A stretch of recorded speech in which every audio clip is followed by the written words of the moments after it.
Je vous ai fait peur, désolé, ça c'est pour vous. Et ça c'est pour vous. Moi je suis youtubeur. Est-ce que vous connaissez YouTube? Est-ce que vous connaissez YouTube? Oui. Moi je fais des reportages YouTube. Et je viens vous voir vous. C'est pas très long, vous allez voir. Vous savez que tous les trois là, un jour on va mourir. Est-ce que vous le savez ça? Oui. Alors la grande question que je pose aux gens que je rencontre dans la rue, sans les envoyer quelque part, et sans vous juger non plus, qu'est-ce que vous croyez après la mort? Est-ce que ça s'arrête ou ça continue pour vous? Je pense que ça compte. Pour moi, Madame, ça continue et monsieur? je sais pas. D'accord. Est-ce que vous Parce croyez en qu'il y a Dieu? beaucoup de personnes Qui est venu nous dire ce qu'il y a après? non, qui Qui sont morts et je ne le vois pas aujourd'hui. D'accord. Est-ce que vous croyez en Dieu tous les deux? Oui, Vous êtes quoi, musulman ou chrétien? Christian. D'accord, comme moi. Alors vous savez que si vous croyez en Dieu, que vous êtes chrétien, nous serons jugés par rapport au bien ou au mal qu'on aura commis sur terre. On est d'accord? Aux yeux de Dieu, tous les deux là, comment est-ce que vous savez si vous faites le bien ou le mal? Sur quoi est-ce que vous vous basez puisque vous êtes chrétien? Mais je ne suis pas chrétien, mais je crois en Dieu. D'accord. Je ne suis pas musulman, je n'ai pas de religion. D'accord, Mais je crois en Dieu. d'accord. Vous connaissez la loi des 10 commandements? Comment? La loi des 10 commandements. Parce qu'on sera jugé par les 10 commandements de Dieu. Et elle est belle parce que regardez bien, je ne vais pas aller jusqu'à 10. Moi j'ai cassé les 10. Si on avait 11e, je l'aurais cassé aussi. Et je ne vous juge pas du tout. Vous allez voir. Il y a un commandement qui dit tu ne mentiras pas. Est-ce que vous avez déjà dit un mensonge? Beaucoup. Ah oui, mais moi aussi, hein. Il y en a un autre qui dit tu ne voleras pas. Ah Est-ce non, que vous je avez vole. déjà pris quelque chose? Non. Non, non, je ne vole pas. Même une petite chose, hein? Ah, oui. Quand j'étais Ah, quand j'étais petit, oui, vous l'avez Oui, déjà moi- fait une fois. Moi, voler la nourriture comme ça. Voilà. Il y en a un qui dit tu honoreras toujours tes parents. oui. Est-ce que vous avez toujours obéi à vos parents? Moi aussi. Vous leur avez jamais menti à vos parents? Beaucoup. Ah, eh oui, eh oui. L'adolescence. On passe tous par là. Oui. Il y en a un qui dit tu mettras toujours Dieu en premier dans ton cœur. Mais j'ai remarqué qu'on met Dieu quand tout va mal. Prison, maladie, problème de couple, finances. Mais quand tout va bien, est-ce que vous le mettez en premier dans votre cœur? Oui. Parce que si vous vivez là tous les deux, c'est une Moi- faveur qui vous accorde Dieu. Bon, pour moi, c'est un peu compliqué. Parce Ouais. que mon père, Vous voyez? il est. Comment il est là? Ah, Il était chrétien D'accord, et plus de 20 ans. d'accord, Mais il est décédé, ça fait 12 ans et demi. d'accord. Il est très malade Oui, et il est toujours Dieu, Dieu. oui. Mais après, quand il Quand il est décédé, est décédé, ça me fait un peu. ça vous avait fait mal au cœur. Oui, il me fait. Mais lui, beaucoup même de- qu'il était malade, il criait. Oui, Parce qu'il avait la foi. oui. Après, Eh il oui. m'a dit je suis mieux maintenant. C'est Dieu qui me Eh. sanait comme ça. Et après 4 jours, Vous savez la phrase qu'il a dit là, qui est belle? Je me sens mieux maintenant, c'est parce qu'il savait où il allait. Quand on est chrétien, qu'on a la foi, on n'a pas peur de la mort. Vous savez, ceux qui ont peur de la mort, ce sont les incroyants. Pourquoi je vous dis ça? Parce que nous qui croyons, qui avons la foi en Jésus-Christ, on a la vie éternelle, ça ne s'arrête pas pour nous. Ça ne s'arrête pas. Et vous voyez pourquoi elle est belle cette loi? Parce qu'elle montre que je n'ai pas le droit de vous juger, moi. Ce que vous avez fait, vous, je l'ai fait aussi. Et encore, Jésus l'a mis une barre au-dessus parce qu'il a dit quiconque a regardé un homme ou une femme avec de la convoitise a déjà commis un adultère dans son cœur. Et là, on est tous morts. Et là, cette loi, elle montre, c'est comme si que tous les deux, vous vous regardez devant le miroir et vous prenez conscience qu'aux yeux de Dieu, vous êtes des pécheurs. Et là, on mérite l'enfer. Tous. Montrez-moi un être humain qui peut dire qu'il n'a jamais menti une fois. Ça n'existe pas. Et vous voyez, c'est le péché qui nous éloigne de Dieu, qui nous envoie en enfer. Mais ça, c'est la mauvaise nouvelle. Maintenant, pour moi, Dieu, il nous aime parce qu'il nous a créés. Et il ne veut pas nous punir. Malgré que c'est le péché qui nous éloigne de Dieu. Est-ce que vous savez ce que Dieu a fait pour vous il y a 2000 ans? Pour vous éviter d'y aller en enfer. Oui, il a donné son fils pour mourir pour nous. Ouais. C'est ça la bonne nouvelle de l'évangile.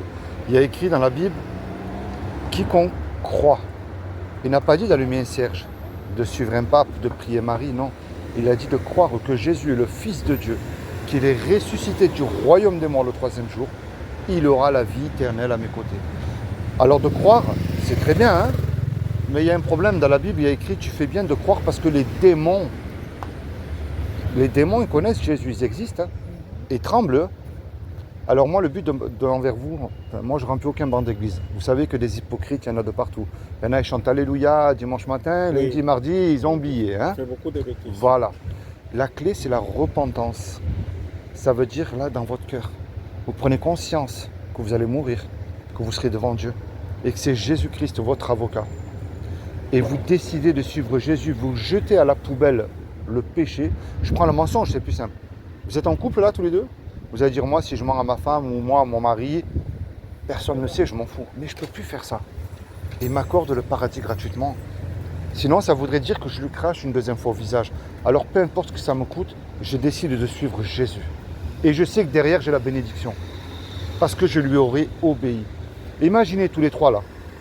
On va prendre la caisse du bureau de tabac. Tous les trois, on se fait attraper par la police.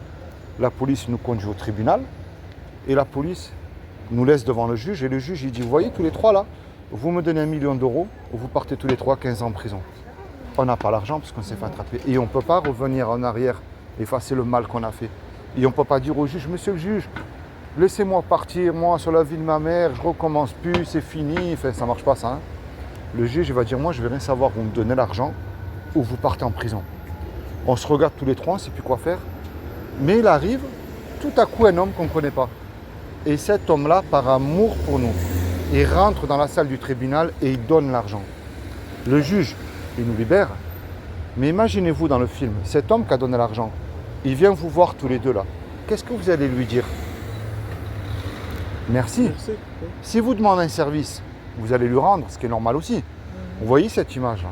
C'est ce que Jésus a fait pour vous il y a 2000 ans sur la croix, pour vos péchés. Quand Jésus est mort à la croix, il vous a racheté de la colère de Dieu qui dominait sur vous. Et ce qu'il vous demande aujourd'hui, il vous tend la main aujourd'hui, il frappe à la porte de votre cœur. C'est à vous de lui ouvrir votre cœur. Parce que dites-vous bien une chose, tous les deux un jour, c'est vous qui allez frapper à la porte. Et est-ce qu'elle va s'ouvrir? Est-ce que vous êtes réconcilié avec Dieu? Est-ce que vous lisez la Bible? C'est ça qu'il demande. Vous savez, Jésus, il faut le connaître à travers la Bible aussi. C'est bien de prier, de se repentir, mais il faut lire la Bible. Est-ce que vous avez une Bible à vous personnelle à la maison? Vous lisez le français? Parce que sinon, je peux vous donner une Bible, c'est gratuit. Mais c'est en français. J'ai un petit livre en français, mais pas ici. Alors, je vais vous donner une Bible. Comme ça, vous la lirez tous les deux. D'accord?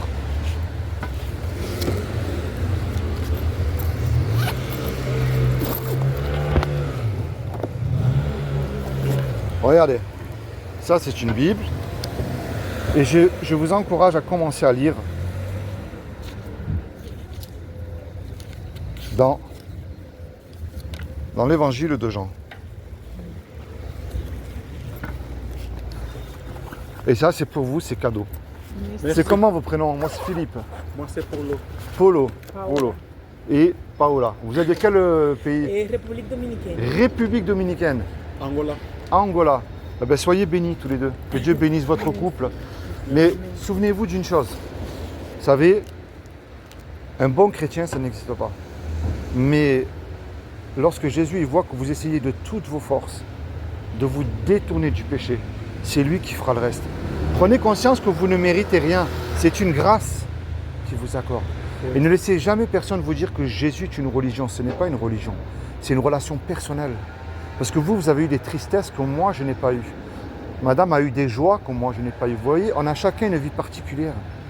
Mais aujourd'hui, il y a beaucoup de faux prophètes, de faux prédicateurs. Lisez la Bible et mettez-la en pratique dans votre vie de tous les jours. D'accord? Que Dieu vous bénisse abondamment. Puis merci. Allez, bonne journée, au revoir.